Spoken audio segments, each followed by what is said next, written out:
video, I will be participating again this year with the Brighter Winter Reading Challenge. I will link it down below. I'm not sure if you can sign up like after January 1st, so I know this is kind of an inconvenient time for me to put it up, but I just thought it would be fun with all of my excitement. They just sent the challenges. Last year they sent them out on December the 31st, and they're sending them out again this year. The boys and Dave are at the park. So I have limited time. I'm just going to jump into it. If they get back, it might get chaotic. That's, it is what it is, having little ones. Okay, so here is the grid, which looks like a blank white screen. There we go. So there are the challenges. And they have them written out like that, and then they have an explanation of the challenges in the next one. So I thought I would kind of show you the books that first instinct shows me that I want to read. Read a book based on its cover, and I should say these challenges, there's a January list of prompts and then a February list of prompts. So read a book based on its cover. Well, I do know that Fräulein Schmidt and Mr. Anstruther is one that really drew me in and made me want to read it more because of just how beautiful this cover is. This is in my TBR stack, and I have one other book to read before I can get to, or two other books before I can get to this one. So hopefully I will this month. So that could count for that because it is, so beautiful, and one I was hoping to get to sooner rather than later anyway. And the next one says, read a book with non-human characters. And I have a book for that. So this video is just going to consist of lots of jump cuts after I ran and got the book. So this is The Enormous Egg. I checked this out from the library in October and didn't get a chance to read it aloud to Peter. Returned it. So I've checked it out again, and we're finishing up the Box of Delights today. And we will be reading this. This was published in, I'm pretty sure it's the 30s. So you know me, like I love a good classic children's book to read aloud from the 50s.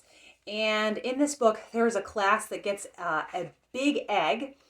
And when the egg hatches, it is a dinosaur. So I'm really looking forward to reading this. So that will be book with a non-human character. Then host a book swap. Ooh. In person, by mail, or porch drop-off, etc. You can see they've, made it for this year. I'm going to pull the camera down a little bit. I will have to think about that, a book swap.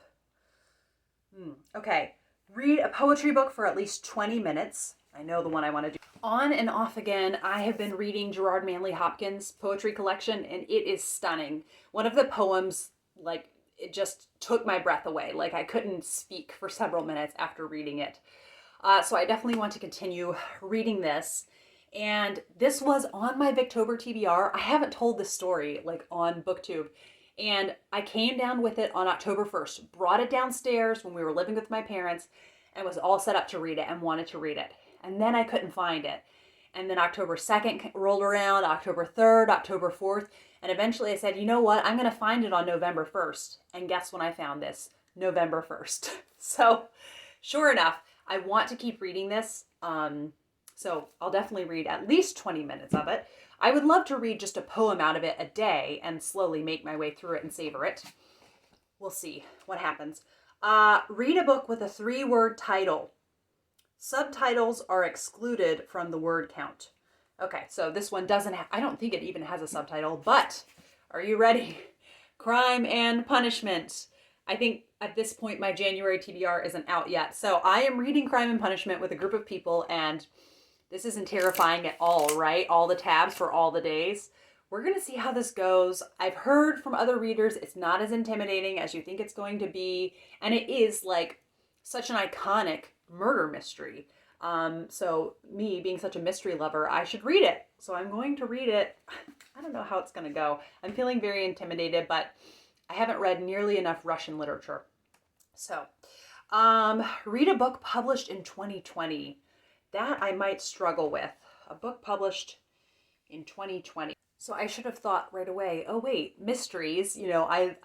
there are not many new releases in other genres I would read, but mysteries, yes. So I have two that I have audiobooks on hold through the library, and the first is Premeditated Myrtle, which is a new middle grade mystery series set in the Victorian era, and Myrtle is our leading lady, and it just looks like so much fun. So I have the audiobook of that coming in, and then my hold just came in for the Thursday Murder Club, which is about a group of octogenarians that solve a mystery, and I have heard from people just so many good things, and I think it's a mystery for mystery lovers. Maybe another like one to accompany the Magpie Murders. So yes, there's two 2020 ones that will be really easy. Mystery audiobooks I find very easy to get through. Okay, the next one, try a new recipe from a cookbook you check out at the library. I'm definitely going to do it. Just my brain is already like going of like, what cookbook would I check out? So I will keep you posted on that. That will be fun. Follow me on Instagram, No Compliments to Your Mother. For sure, I'll document it there. Then talk to someone about a book you've read for Brighter Winter. That's very easy to do if you're part of the BookTube community. Read a memoir. A memoir. A memoir might be tricky because I have so many books I'm hoping to read in January. I do know I would love to read Elizabeth Gouge's biography. That's a biography though. Oh, I don't know if I can fulfill the memoir one. Maybe if there was a really short one. We'll have to see. I'll be brainstorming on that one. Nothing comes to mind right now that I feel like I could fit in. Read a book outside your genre comfort zone. I'm going to qualify crime and punishment for this. I know they have some rules about double dipping for some of the books for challenges, but I'm pretty sure you can do it for up to 3 challenges. Then read a book with a blue cover. I have one for that. Book with a blue cover this is on my January TBR, so spoilers for that, is The Canterville Ghost and Other Stories by Oscar Wilde. This is for my Read Along Most Victorian Patreon book club, and I'm really excited for this, and I just love this cover. So looking forward to that. Read a book while waiting for an appointment. I don't know if I'm going to have any appointments in the month of January. Maybe I could count like waiting in line at the grocery store. Read aloud to a child. Picture books are permitted, but I was already planning on reading The Enormous Egg. Read a book set during the winter. I will be rereading the Betsy Tacy series with Rainey, and they go through all the seasons. I'm not sure about the younger books, but in the second half of January, I'll be reading the high school books, and they definitely go through winter in each of those. So that should be covered with that one. Read by a fire. This one is tricky. I think I will count a candle. Does lighting a candle count? I think I will count that. We do actually want to get a fire pit at some point now that we have a yard, but we don't have that yet. Read a collection of short stories. Okay, then this is such a spoiler for my January TBR. The other book that my Patreon book club is reading, and this is so short stories, and it's a dreadful cover, I know, The Happy Prince and Other Stories by Oscar Wilde. So this will be great for short stories. I am thinking now about the memoir challenge, and I do know that I have coming in the mail a new memoir, or a new to me memoir, but I wanted to save it for later in the year. Maybe I don't think it's very long, so maybe that's the one I could fit in, but I don't want to I want it to make my reading fun. So we'll see about that. Read a book set somewhere you've always wanted to visit. Somewhere I've always wanted to visit. Well, if I did get to Fräulein Schmidt and Mr. Anstruther, this is set in England, and I have always wanted to visit England. That's pretty easy. And then also The Canterville Ghost. So I have to look about double dipping for prompts. Yes, but I know I have a couple mystery audiobooks also coming in that are set in England. So maybe I'll do a wrap up of my Brighter Winter challenges at the end of February. This one is really fun. Read a new to you middle grade book.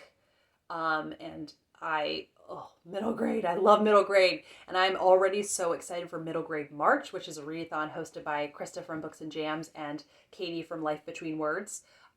So I will be thinking on that. I've had several middle grade that I was kind of hoping to read. I do know I have a hold at the library. I don't know when it will come in because I'm several back in line for On the Edge of the Dark Sea of Darkness by Andrew Peterson. And I've heard so many good things. Katie from Life Between Words loves it. So yes, I'll have to see about that. And then read a book inspired by a true story. Inspired by a true story. I have one for that.